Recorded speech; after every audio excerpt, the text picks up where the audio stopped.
Hello guys, welcome. Collective reading tayo ngayon. Para to sa mga no contact situation na nakikibalita sa mga person nila.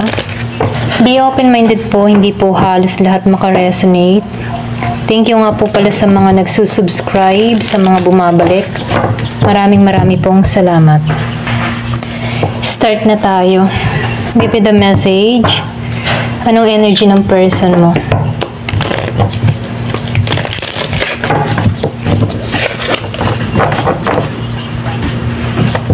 Give it the message. Ano yung energy ng person mo?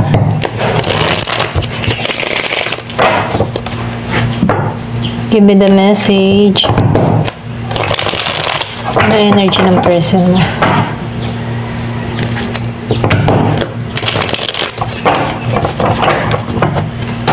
Give it the message. Anong energy ng person mo?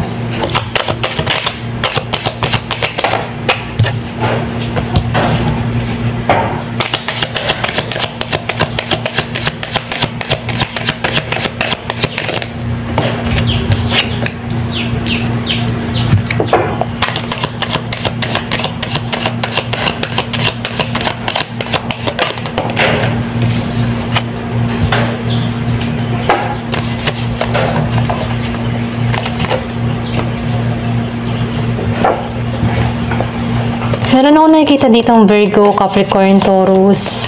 Meron ding Scorpio, Cancer, and Pisces. Yung iba sa inyo, Aries, Leo, Sagittarius. Nakikitaan ko dito. Meron kang tao dito na nanlulo mo. Okay? Malungkot. Walang sigla, walang lakas.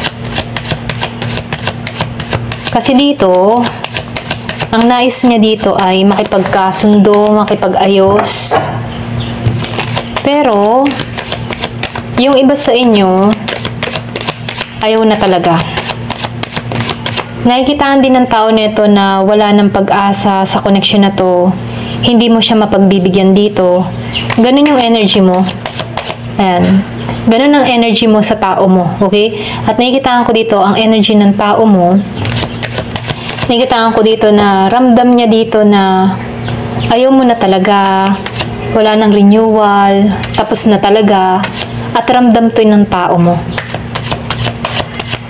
Kaya dito, no, itong tao mo, hindi siya makatungo sa'yo dito dahil yung iba sa inyo, ramdam ng tao mo na hindi mo siya pagbibigyan dito kahit ito yung nais niya dito sa Three of Cups.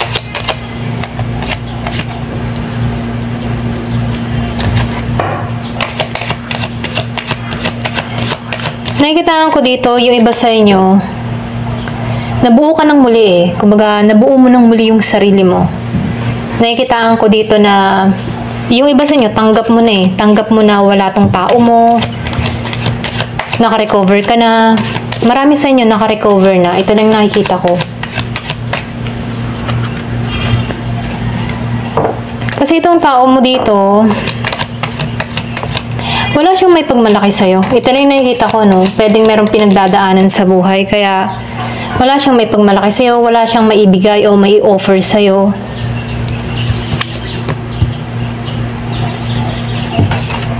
Nakikita ko dito, tingin ng tao mo dito, soulmate ka niya. Ikaw yung soulmate niya. Ikaw yung the one para sa kanya.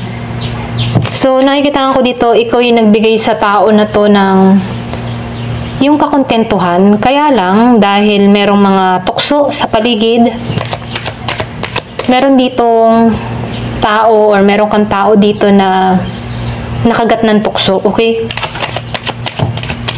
Pero itong tao mo, ramdam niya na ikaw yung soulmate niya, ramdam niya to na balang araw, magsasama rin kayong dalawa, mga ganun ano. So, siya yung nag-iisip ng ganito. Yung iba sa inyo, minamanifest ka ng tao nito, hinihiling ka nito, kaya lang hindi pa, ito yung timing or pwede rin sabihin, hindi pa napapanahon. So, failure tong, nakakaramdam to ng failure tong tao mo. Dahil wala kang ibinibigay na offer or wala kang ibinibigay dito na oras at panahon. Diba? Lumabas.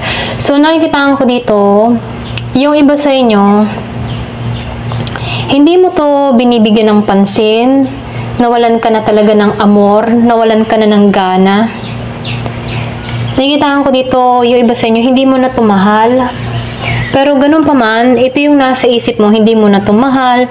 Pero itong tao mo, naniniwala siya na ikaw yung soulmate niya dito. Kahit ikaw, ginibap mo na to. Ganon. Meron ako nakikitang Gemini, Aries, Leo, Sagittarius, Virgo, Capricorn, Taurus.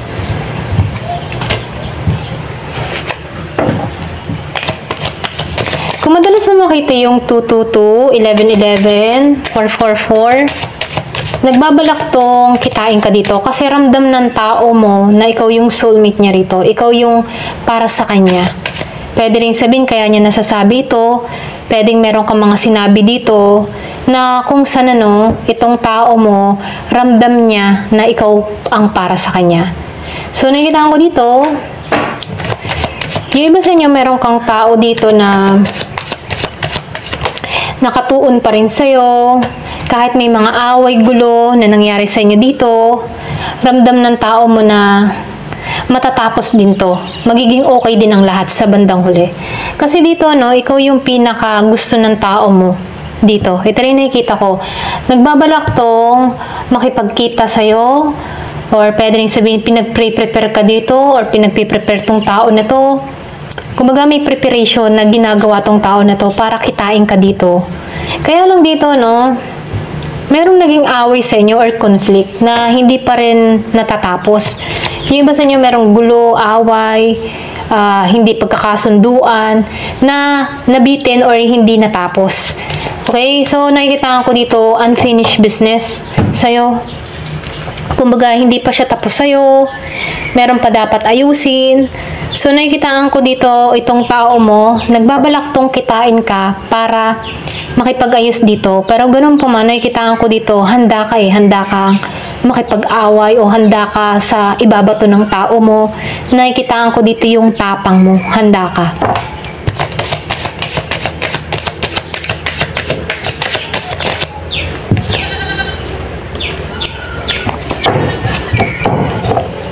Yung iba sa inyo, nakikitaan ko dito, ayaw mong sumugal dito. Ito lang nakikita ko. Ayaw mong sumubok, ayaw mong magpatianod muli, ganon. Ayaw mong magpatianod muli sa tao na to. Kasi naranasan mo dito na mapabayaan yung sarili mo. Pamula na nagsasama kayo sa tao na to, okay? Yung bang tipo na napabayaan mo yung sarili mo, hindi mo nakita yung halaga mo dahil sa tao na to, dahil nakapokus ka lang sa kanya dito nung nagsasama pa kayo. Kaya dito, nakikitaan ko dito na ikaw, nalaman mo dito na yung tao mo ay hindi tapat, kaya ayaw mo nang sumubok o ayaw mo nang magpatianod muli dito. Kasi naranasan mo dito na mabaliwala, ramdam mo dito na hindi to totoong nagmamahal sa'yo. Ramdam mo na meron lang siyang dahilan kung bakit gusto kanyang puntahan dito. Ramdam mo to. Ito lang nakikita ko. Kaya dito, nakikita ko dito, handa kang makipagtalo, handa kang makipag-away dito sa tao na to. Kasi alam mo na huwad lang yung pakikitungo nito. Pero, handa itong puntahan ka dito. Ito lang nakikita ko dun sa iba.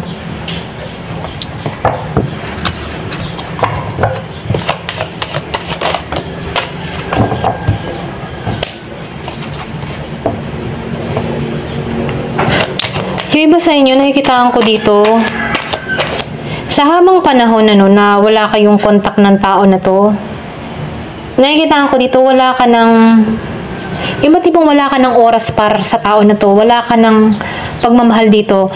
Yung iba sa inyo, nawalan ka na ng gana or nawala yung love mo sa tao na to. Ito lang nakikita ko sa'yo, meron ditong nawalan ng gana, nawalan ng pagmamahal, nawala, parang feeling drain siya dito. Ganon. Pagdating sa tao niya, ayaw niya. Ganon. Ito na nakikita ko, ayaw niya. Ayaw niya tong pagtuunan ng pansin. Kasi ramdam mo na natapon lahat. Natapon lahat yung sakripisyo mo, pagmamahal mo sa tao na to. Kaya dito, ayaw mong pagbuhusan to ng panahon, oras, dahil kita mo na yung halaga mo. Diba? Lumabas. Ayaw mo ng mabigat na responsibilidad sa tao na to. Kaya dito, ramdam mo yung kagaanan, wala kang dinadalang bigat ng kalooban, wala kang dinadalang responsibilidad. Nakikitaan ko dito, wala kang sakit ng ulo. Kaya, nagigi kang, yung ba tipo na nadadama mong maigi yung ganong sitwasyon, nung nawala tong tao mo, nawalan ka ng problema. Ganon. Para bang ang gaan-gaan lang ng buhay mo.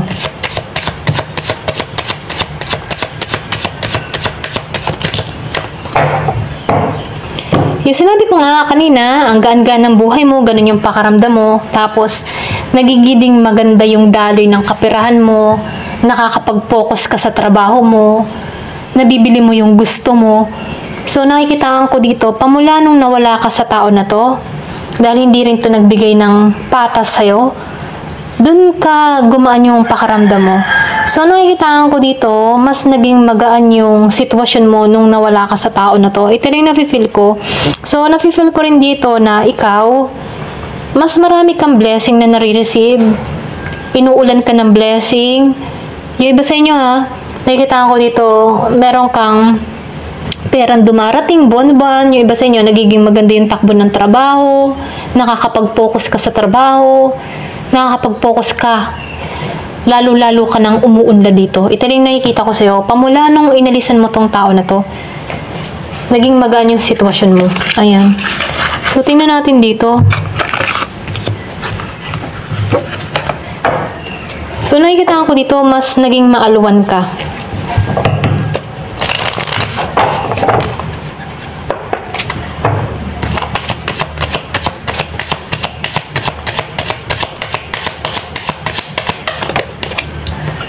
O, diba, abundance? Yung sinabi ko kanina, mas naging maalwan ka at lalo kang ibibless yan. Lalo kang ibibless dito dahil tinanggal to sa'yo para mabuo mo muli yung sarili mo. Tinanggal tong toxic na tao na to para makuha mo yung mga bagay na ipagkakalob sa'yo. So, nakikitaan ko dito, nagiging kang positibo at namamanifest mo exactly yung gusto mo. Dahil walang gumugulo sa isipan mo. Nakakapag-concentrate ka, nakakapag-focus ka sa ginagawa mo, at ipinagpapasalamat mo to. Itong mga blessing na dumarating sa'yo. Yung iba sa inyo, ito yung mapapansin mo yun sa sarili mo, nung inalisan mo tong tao na to, nakapag-focus ka at madali yung pera sa'yo. Okay?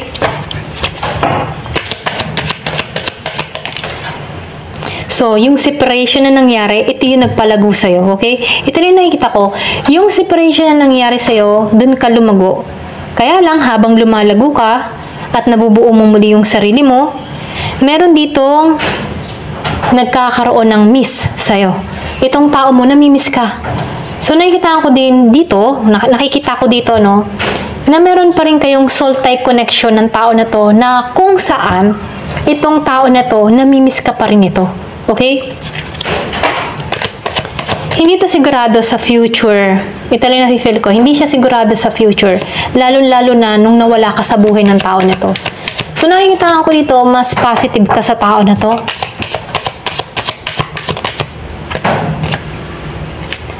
So, ikaw yung gusto niya talagang mapangasawa. Ikaw yung gusto niya makasama. So, ito lang nakikita ko dito, no. Alam ng tao mo na ikaw yung soulmate niya. Ikaw yung soul connection niya, ganun, okay? So, nakikitaan ko dito, alam mo sa sarili mo na hindi siya yung soulmate mo. Alam mo sa sarili mo na hindi siya yung para sa'yo. Pero itong tao mo, denial to. Kumbaga, itong tao na to, nakikitaan ko dito na ramdam niya na ikaw yung para sa kanya. Kumbaga, yun yung isinisiksik niya sa kaisipan niya dito. Mirror. So, meron ditong mirroring each other or pwede rin sabihin self-image. Nakikitaan ko dito, yung ginawa ng tao mo sa'yo, yun din yung dinadama niya dito. Yun yung nangyayari sa kanya dito. So, nakikitaan ko dito, kung ikaw man nasaktan sa tao na to, at ito yung bumakas sa'yo, okay? Kumbaga yung pain, para ka nagkaroon ng sugat, yung puso mo. Ngayon, ito nararamdaman ng tao mo kasi nag-reflect, okay? Nag-reflect sa kanya. Yung ginawa niya sa'yo, nagre-reflect sa kanya.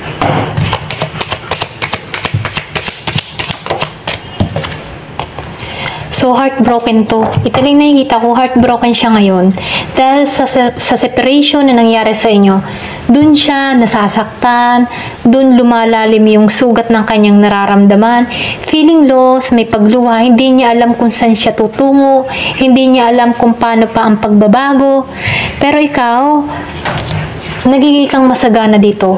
Nararamdaman mo na may pagbabago nang nangyayari sa'yo. Okay? Ito lang yung nakikita ko. Ayan, hanggang dito na lamang po. Thank you for watching. Love and peace.